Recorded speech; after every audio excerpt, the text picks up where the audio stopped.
स्वागत है आपका मगध पीसीएस के एक और नए वीडियो में। दोस्तों, आज के इस वीडियो में हम लोग एटॉमिक स्ट्रक्चर को करेंगे, एकदम होलिस्टिकली कवर करेंगे और जो भी पीवाईक्यूज हैं जो एटॉमिक स्ट्रक्चर से अभी तक बीपीएससी में पूछे गए हैं उन सभी को हम लोग फिर लास्ट में सॉल्व करेंगे।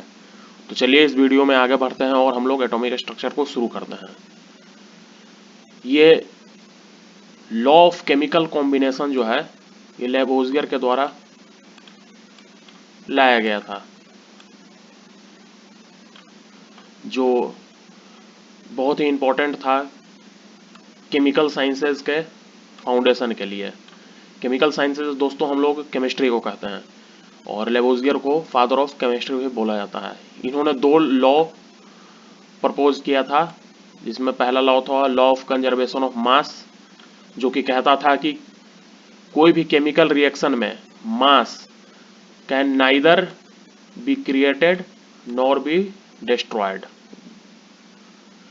और इनका दूसरा जो लॉ था वो लॉ था लॉ ऑफ कांस्टेंट प्रोपोर्शन, जो कि कहता था कि in a chemical substance the element are always present in definite proportion by mass. जैसे कि अगर बात करते हैं H2O, तो इसमें हमेशा जो है प्रोपोर्शन H2O पानी जो है इसमें हमेशा प्रोपोर्शन जो है हाइड्रोजन और ऑक्सीजन का मास वाइज सेम रहेगा, ऐसा इनका कहना था। अब हम लोग देखेंगे डाल्टन एटॉमिक थ्योरी को। ये लेबोज़ियर के बाद आए थे। ये बोले all matter is made of very tiny particle called atom. ये बोले कि जो भी मटेरियल है मैटर है वो बहुत ही छोटे छोटे पार्टिकल से बना है, जिसे हम मैटर कहते हैं और जिसे हम एटम कहते हैं। और ये एटम जो होते हैं ये केमिकल रिएक्शन में हिस्सा लेते हैं। एटम जो होता है वो इंडिविजुअल होता है और इसे न क्रिएट किया जा सकता है और न डिस्ट्रॉय किया जा सकता है एक केमिकल रिएक्शन में। Atom of every element are identical of a given element are identical in mass and chemical properties. इसका मतलब अगर एक एटम है, एक एलिमेंट है, तो उसका हर एक एटम जो है, जैसे मान लीजिए कि बहुत सारा हाइड्रोजन गैस है, तो जो हर एक हाइड्रोजन गैस होगा वो आइडेंटिकल होगा, मतलब एक जैसा होगा और उसका मास जो है और केमिकल प्रॉपर्टी भी सेम होगा। Atoms of different element have different masses and different chemical properties. जो दूसरे एटम है जैसे हाइड्रोजन है तो उसका मास अलग होगा, केमिकल प्रॉपर्टी अलग है। हाइड्रोजन बहुत रिएक्टिव है और वहीं हम बात करें हीलियम, तो हीलियम का मास और केमिकल प्रॉपर्टीज बिल्कुल डिफरेंट होगा, उसका वेट अलग होगा, वो इनर्ट है। ऐसा ऐसा कुछ कुछ इन्होंने कहा। Atom combined in ratio of a small whole number to form compound. Atom जो है वो होल नंबर के रेशियो में कंबाइंड होगा और कंपाउंड बनाएगा। फॉर एग्जांपल मान लीजिए H2O, इसमें क्या है रेशियो, इसे आप नीचे कमेंट सेक्शन में बताइए इसमें क्या है रेशियो। H2O में हाइड्रोजन और ऑक्सीजन का रेशियो नीचे कमेंट सेक्शन में आप बताइए। The relative number and kinds of atom are constant in a given compound. जो कंपाउंड है उसमें जो डिफरेंट काइंड्स ऑफ एटम हैं वो कांस्टेंट रहेंगे। जैसे हाइड्रोजन में कितने तरह के एटम हैं, दो तरह के एटम हैं। अब इसमें नया तीसरा एटम थोड़ी ना आएगा। Dalton was first scientist to use symbols for element in very specific sense.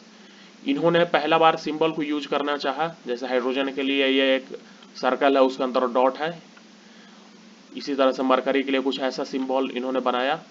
इसको आप एक बार देख सकते हैं, ये उतना एग्जामिनेशन पॉइंट ऑफ व्यू से इंपॉर्टेंट नहीं है, बस एक बार देख लीजिए। बर्जीलियस, ये इंपॉर्टेंट है। इन्होंने जो अभी सिस्टम है एटॉमिक एलिमेंट को लिखने का जो सिस्टम है, सिंबल जो हम लोग देते हैं अभी प्रेजेंट में एलिमेंट को, इन्होंने ही ये इजाद किया था। जैसे फॉर एग्जांपल अभी हम लोग एक या दो लेटर यूज करते हैं नाम का एलिमेंट के लिए। जैसे मान लीजिए एल्युमिनियम है तो एल्युमिनियम के लिए Al हो गया, आर्गन के लिए Ar हो गया। उसी तरह से आयोडीन है, आयोडीन के लिए H हो गया, अब सॉरी आयोडीन के लिए I हो गया, हाइड्रोजन के लिए H हो गया, फ्लोरीन के लिए F हो गया, नाइट्रोजन के लिए N, ऑक्सीजन के लिए O, पोटेशियम के लिए K। लेकिन सोचिए ये पोटेशियम के लिए K क्यों हो गया, क्योंकि पोटेशियम का एक और नाम कैलियम होता है। यूरेनियम के लिए U हो गया, सोडियम के लिए Na हो जाएगा, यहाँ है सोडियम। सोडियम का Na क्यों हो गया? क्योंकि सोडियम का जो दूसरा नाम है वो नाइट्रियम होता है, तो नाइट्रियम का Na। अब हम लोग देखेंगे स्ट्रक्चर ऑफ एटम को। अब एक फंडामेंटल क्वेश्चन आता है कि atom are really individual as proposed by Dalton, discovery of two fundamental particle electron and proton inside atom led to the failure of this aspect of Dalton atomic theory. Dalton ने तो कहा था कि atom जो है individual है, मतलब atom को डिवाइड नहीं किया जा सकता है, लेकिन फिर लेटर जो रिसर्च हुआ जिसमें साइंटिस्ट्स ने फाइंड किए कि एटम के अंदर सब एटॉमिक पार्टिकल है, तो इसके कारण क्या हुआ कि डाल्टन का जो थ्योरी था वो फेल हुआ। सबसे पहले हम लोग जानेंगे जे थॉमसन के बारे में, या कुछ उनके बारे में बेसिक इन्फॉर्मेशन है, इसे आप पढ़ लीजिए। एक इंपॉर्टेंट चीज जो आप यहाँ से देख सकते हैं कि जे थॉमसन जो थे ये 35 साल तक डायरेक्ट किए कैवेंडिश लेबोरेटरी को, और इनके जो 7 असिस्टेंट थे, रिसर्च असिस्टेंट, उन्होंने लगातार नोबेल प्राइजेस को जीता। सोचिए दोस्तों, ये कितना गौरव का बात रहा होगा इनके लिए कि इनका जो 7 जूनियर है वो नोबेल प्राइज, तो ये खुद तो जीते ही नोबेल प्राइज, और इनका जो 7 जूनियर था उन सभी को नोबेल प्राइज मिला। J Thomson was first one two propose a model for structure of atom. ये जो मॉडल दिए थे वो क्रिसमस पुडिंग जैसा था, जिसमें इनका कहना था कि एक पॉजिटिव स्फीयर होगा और उसमें इलेक्ट्रॉन जो है इस तरह से एम्बेडेड होगा। ये जो सर्कल है, ये बड़ा वाला जो सर्कल है ये पॉजिटिव स्फीयर है, और इसके अंदर जो इलेक्ट्रॉन है वो एम्बेडेड है। ये सब इलेक्ट्रॉन है, ये जो निगेटिव पार्टिकल दिख रहा है ये सब इलेक्ट्रॉन है। इसे हम लोग कहते हैं Thompson model of an atom. अब हम लोग देख लेते हैं कि थॉमसन ने क्या क्या प्रपोज किया था। An atom consist of positively charge sphere. ये स्फीयर जो है ये पॉजिटिवली चार्ज है, ये पॉजिटिव चार्ज स्फीयर है, और electrons are embedded in it. ये जो इलेक्ट्रॉन हम लोग देख रहे हैं जो स्फीयर के अंदर है, ये इलेक्ट्रॉन ये इसके अंदर इम्बेडेड है। The negative and positive charge are equal. जो दोनों का मैग्नीट्यूड जो है इक्वल होगा, यानी अगर निगेटिव चार्ज 5 है तो पॉजिटिव चार्ज भी 5 होगा, और इसके कारण होल एटम, जो पूरा एटम का जो सिस्टम है वो इलेक्ट्रिकली न्यूट्रल होगा। अब हम लोग देखेंगे Rutherford model of an atom. Rutherford gold foil experiment के लिए जाना जाते हैं। इन्होंने अल्फा पार्टिकल को थिन गोल्ड फॉइल पे फायर किया, तो बहुत सारे इंटरेस्टिंग फैक्ट्स को इन्होंने पता किया। तो चलिए देखते हैं क्या क्या इनका ऑब्जर्वेशन रहा। Most of the fast moving alpha particles passed straight through the gold foil. जो मैक्सिमम अल्फा पार्टिकल है वो डायरेक्ट गोल्ड फॉइल से पास कर गया। जैसे देखिए इस डायग्राम को, जो मैक्सिमम पार्टिकल जो अल्फा रे आ रहा है वो डायरेक्ट पास हो रहा है गोल्ड फॉइल से। देखिए कुछ जो है, एक दो जो है इधर उधर, जैसे ये इधर चला गया, इधर से आने के बाद इधर मुड़ गया, इधर ये जैसे ये इधर से जाने के बाद इधर आ गया, इसी तरह से ये इसमें बहुत ज़्यादा डिफ्लेक्शन हुआ। और एक जो है ये इधर से आने के बाद कंप्लीटली 180 डिग्री मुड़ गया। तो some of the alpha particle were deflected by foil by a small angle. कुछ स्मॉल एंगल से हुआ, कुछ बड़े एंगल से हुआ। सरप्राइजिंगली जो मोस्ट इंपॉर्टेंट था, 12,000 alpha particle appear to rebound. One out of 12,000 alpha particle appear to rebound, मतलब एक जो पार्टिकल था 12,000 अल्फा पार्टिकल में से, उसमें से वो रीबाउंड हो गया, मतलब वापस लौट गया, 180 डिग्री मुड़ गया।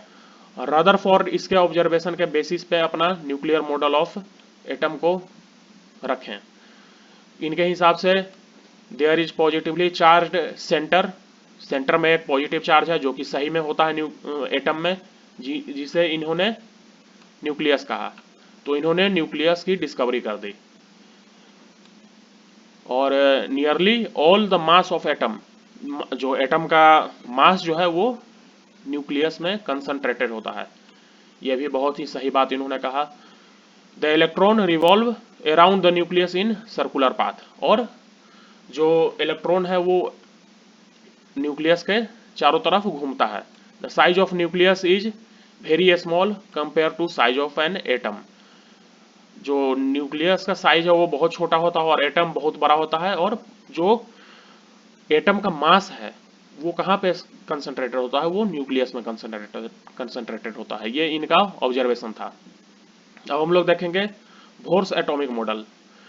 नील बोर जो थे वो उन्होंने कुछ अपना पोस्टुलेट दिया मॉडल ऑफ एटम का। इनका अभी तक का जो पोस्टुलेट है वो प्रेजेंट में मोस्ट एक्सेप्टेड है।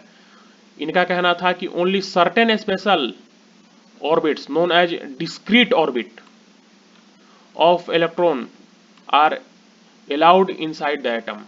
इन्होंने कहा कि एटम इलेक्ट्रॉन जो है वो रैंडम नहीं है, क्योंकि एक बहुत ही इंपॉर्टेंट क्वेश्चन आ रहा था कि यहाँ पे रदरफोर्ड बोलें कि जो इलेक्ट्रॉन है वो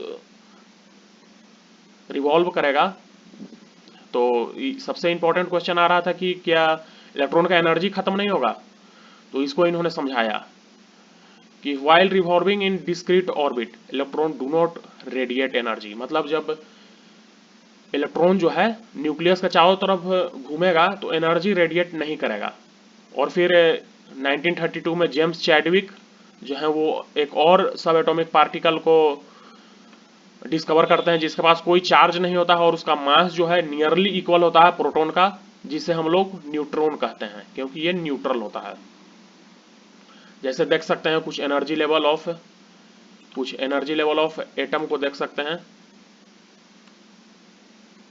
जैसे फॉर एग्जांपल बीच में तो न्यूक्लियस है, पहला सेल को के सेल बोला गया, उसके बाद एल सेल हो गया, एम सेल हो गया, एन सेल हो गया, के एल एम एन हम लोग पहले पढ़ते थे बचपन में। उसके बाद फिर एक यहाँ पे स्कीमेटिक एटॉमिक स्ट्रक्चर दिया गया है फर्स्ट 18 एलिमेंट्स का।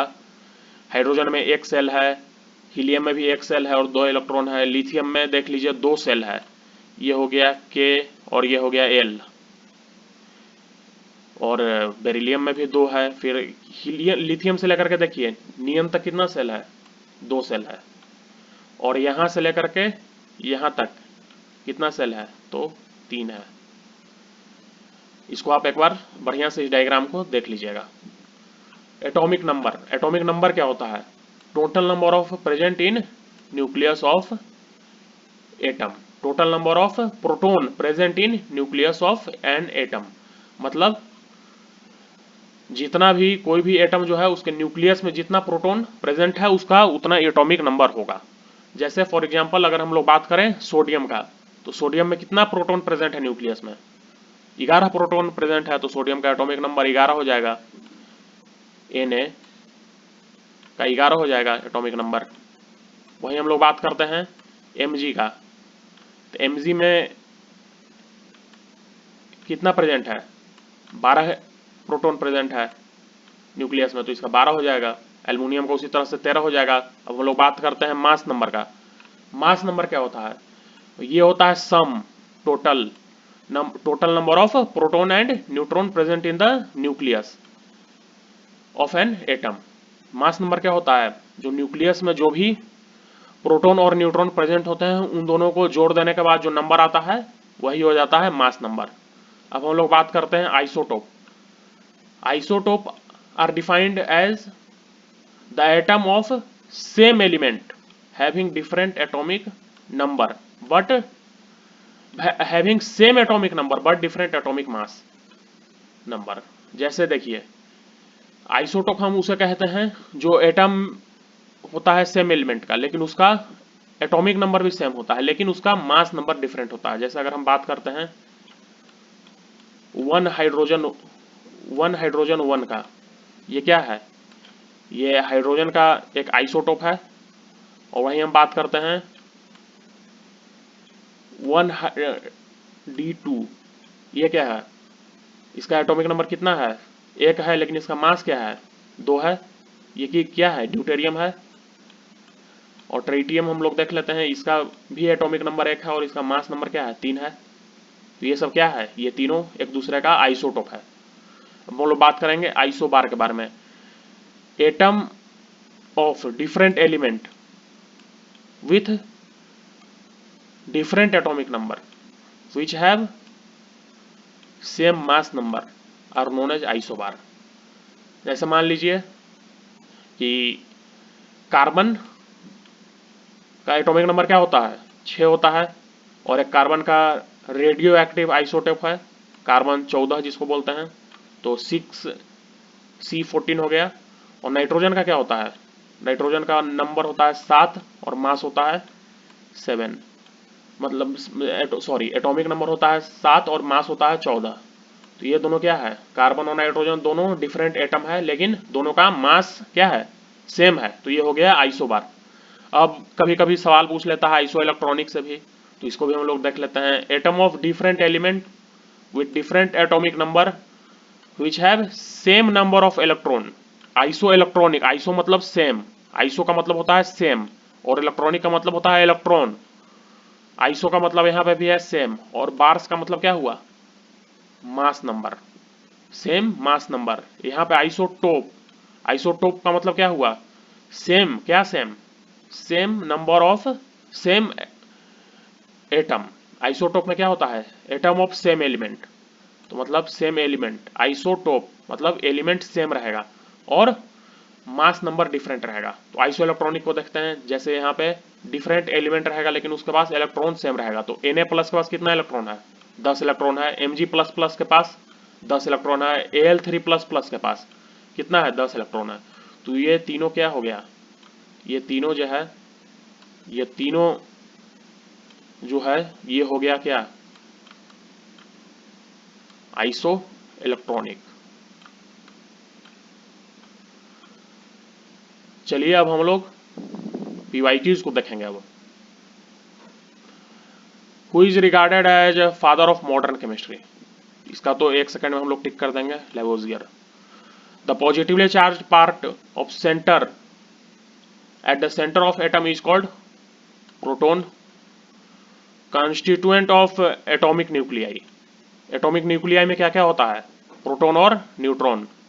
A single type of atom found in, एक जैसा एटम किसमें फाउंड किया जाएगा, एलिमेंट में फाउंड किया जाएगा, नेटिव एलिमेंट में फाउंड किया जाएगा। गॉर्ट पार्टिकल किसे कहते हैं, ये एक जो सवाल है, ये एक बहुत ही बड़ा एक्सपेरिमेंट करवाया गया था सर्न लेबोरेटरी में, जिसमें गॉड पार्टिकल का डिस्कवरी हुआ था जिसे हम लोग हिग्स बोसोन कहते हैं।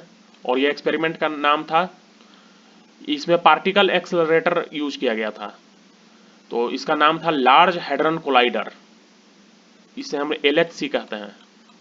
इसके बारे में आप जान सकते हैं, इसमें बहुत पूरे दुनिया के साइंटिस्ट, जो बड़े बड़े साइंटिस्ट हैं उसको, उन लोगों ने इसमें कोलैबोरेट किया था। इसमें इंडिया से भी बहुत सारे साइंटिस्ट गए थे। और ये जो है लार्ज हैड्रन कोलाइडर जो एक्सपेरिमेंट हुआ था उसमें हिग्स बोसोन का डिस्कवरी हुआ था। Radius of nth stationary orbit of hydrogen atom is proportional to, किसके प्रोपोर्शनल होगा, ये हो जाएगा n स्क्वायर के proportional. Which particle is free of charge, किसमें चार्ज नहीं होता है, न्यूट्रॉन में नहीं होता है। Which of the following element does not contain neutron, किसके पास न्यूट्रॉन नहीं होता है, हाइड्रोजन के पास नहीं होता, हाइड्रोजन के न्यूक्लियस में सिर्फ प्रोटॉन होता है।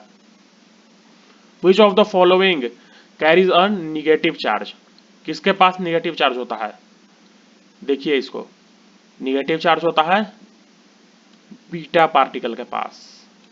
अल्फा तो पॉजिटिव होता है, इसके पास चार्ज नहीं होता है, तो बीटा पार्टिकल। अब फोटोन इज, फोटोन क्या होता है, a quanta of light energy, a quanta of material, a positively charge particle, a light intensity gauge, none of the above और more than one of the above. ये होगा क्या, quantum of light energy.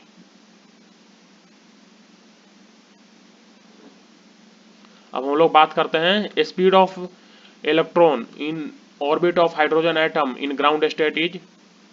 इसमें पूछा जा रहा है कि जो इलेक्ट्रॉन है उसका और ऑर्बिट, हाइड्रोजन के ऑर्बिट में क्या स्पीड होता है।